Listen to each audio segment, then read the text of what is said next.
Hello and welcome to Đồng Nai Radio and Television Station. The Ministry of Finance had just sent a report on the implementation of Resolution number 62, 2022 of the 15th National Assembly in the field of finance. In the report, the Ministry of Finance said accumulated corporate income tax from real estate transfer in the first 8 months of 2022 reached nearly 27,000 billion, an increase of about 13,000 billion. The growth rate is more than 96% compared to the same period in 2021. Real estate tax revenue skyrocketed because 72% of the total number of the dues have goods transfer prices, which are higher than the locally regulated ones. In the coming time, the Ministry of Finance will continue to strengthen tax administration and prevent loss of revenue from land and real estate revenues. At the same time, it will develop a set of risk criteria for real estate transfer activities. Yesterday, the Religious Affairs Department of Đồng Nai Province held a meeting for the new priests of Xuân Lộc Diocese ordained in 2022.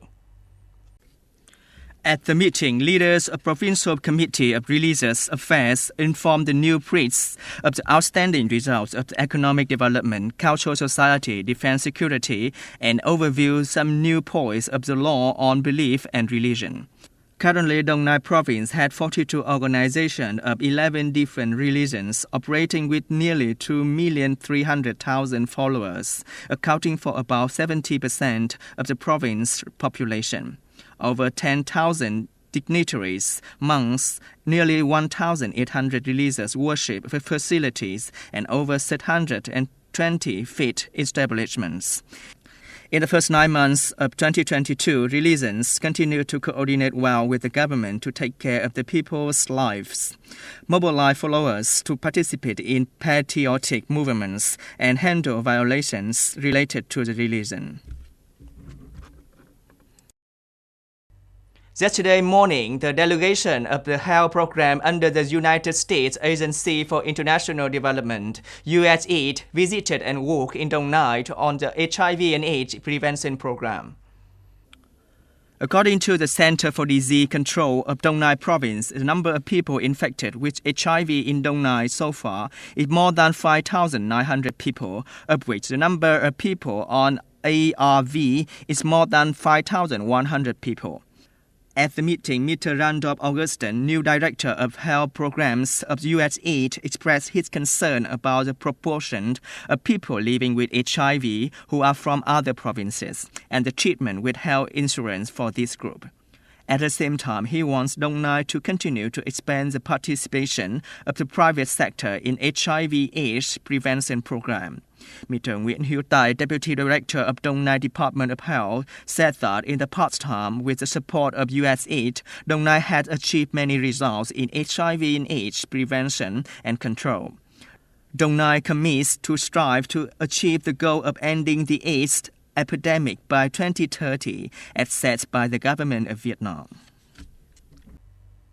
Yesterday, UK Interior Minister Sula Braverman officially announced her resignation by email. She is the second minister of the British cabinet to resign in only 1 week, amid many voices suggesting a loss of confidence in the Prime Minister.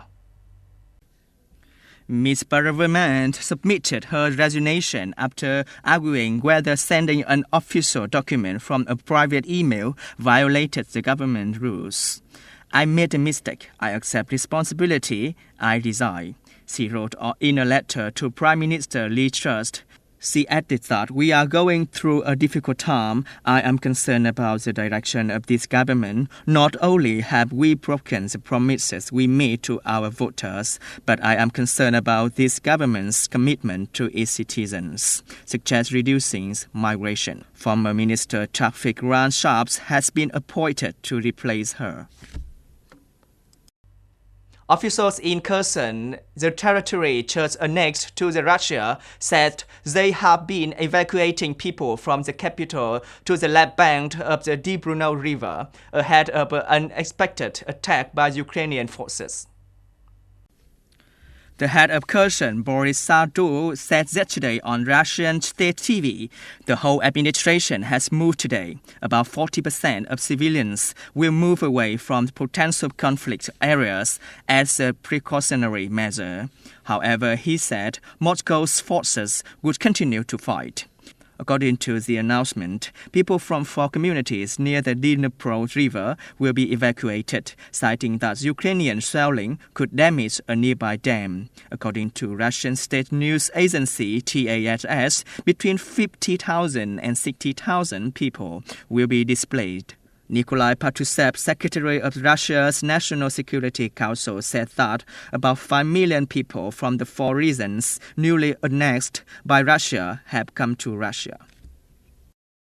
That's all we have for today. Thanks for watching and see you next time.